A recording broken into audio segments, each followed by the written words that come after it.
របៀបឆែកមើលថាតើនរណាលួចលេងឆាតរបស់យើងខ្លះនិងរបៀបក្នុងការការពារឆាតរបស់យើងកុំឲ្យគេលួចលេងបាទវិធីសាស្ត្រក្នុងការធ្វើអត់ពិបាកទេបងប្អូនគ្រាន់តែធ្វើការចូលជាមួយនឹងឆាតយើងជាមុនសិនមកហើយបន្ទាប់មកយើងធ្វើការចុចពាក្យថា menu បន្ទាប់មកទៀតបងប្អូនចុចទៅលើពាក្យថា setting បន្ទាប់មកយើងធ្វើការ scroll មកក្រោមបន្តិចមកបាទយើងស្វែងរកពាក្យថា privacy and safety បាទអញ្ចឹងបងប្អូនចុចទៅលើហ្នឹងមកហើយបន្ទាប់មកទៀតបងប្អូននឹងឃើញបែបនេះហើយខាងក្រោមគេដាក់ថា where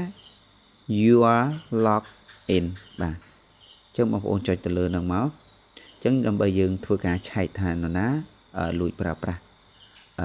Messenger របស់យើងខ្លះណាបងប្អូនចុចទៅលើហ្នឹងវាបង្ហាញទីតាំងឲ្យតែម្ដងណាបាទហើយខាងលើគឺជាប្រភេទទូរស័ព្ទដែលយើងកំពុងតែប្រើប្រាស់បាទដែលគេដាក់ថា this device ណាហើយខាងក្រោមដែលមានសញ្ញាក្រហមនេះខ្ញុំដាក់បង្ហាញហ្នឹងគឺជាប្រភេទទូរស័ព្ទដែលគេបានធ្វើការ log បាទ in ចូលប្រើប្រាស់ជាមួយនឹងឆាតរបស់យើងឬក៏ account Facebook របស់យើងគឺវាបង្ហាញនៅលើហ្នឹងហើយទីតាំងក៏វាបង្ហាញនៅលើហ្នឹងដែរហើយ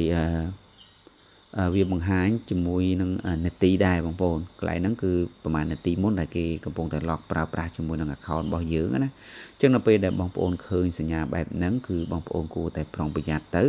ហើយគួរតែអាសាឆែកឆាតរបស់យើងឲ្យបានមែនទែនដើម្បីការពារសុវត្ថិភាពឆាតរបស់យើងណាបងប្អូននៅពេលដែលបងប្អូនឃើញបែបហ្នឹងហើយបងប្អូនចុចទៅលើកន្លែងសញ្ញាហ្នឹងមកហើយបន្ទាប់មកត្រង់ចំណុចខាងលើហ្នឹងគឺវានៅតែបង្ហាញអំពីទីតាំងឬក៏នាទីដែលគេកំពុងតែប្រើប្រាស់របស់យើងណាបន្តមកទៀតខាងក្រោមហ្នឹងគឺបងប្អូនអាចធ្វើការ sign out ជាមួយនឹង account ហ្នឹងចេញនៅពេលដែលយើងធ្វើការ sign out ហើយអញ្ចឹងគេអត់អាចលេងជាមួយនឹង account chat របស់យើងបន្តទៀតទេអញ្ចឹងបងប្អូនគួរតែប្រុងប្រយ័ត្នណាហើយក៏អាសាឆែកទៅបាទហើយមួយទៀតខ្ញុំមានវិធីសាស្ត្រក្នុងការការពារបងប្អូនត្រឡប់មកក្រោយហើយបងប្អូននឹងឃើញពាក្យថា app lock បាទអញ្ចឹងយើងគ្រាន់តែចុចទៅលើពាក្យ app lock ហ្នឹងមកហើយយើងបើកមុខងារវាមកហើយកន្លែងហ្នឹងគឺបងប្អូនអាចជ្រើសមួយណាក៏បានដែរតាមតែ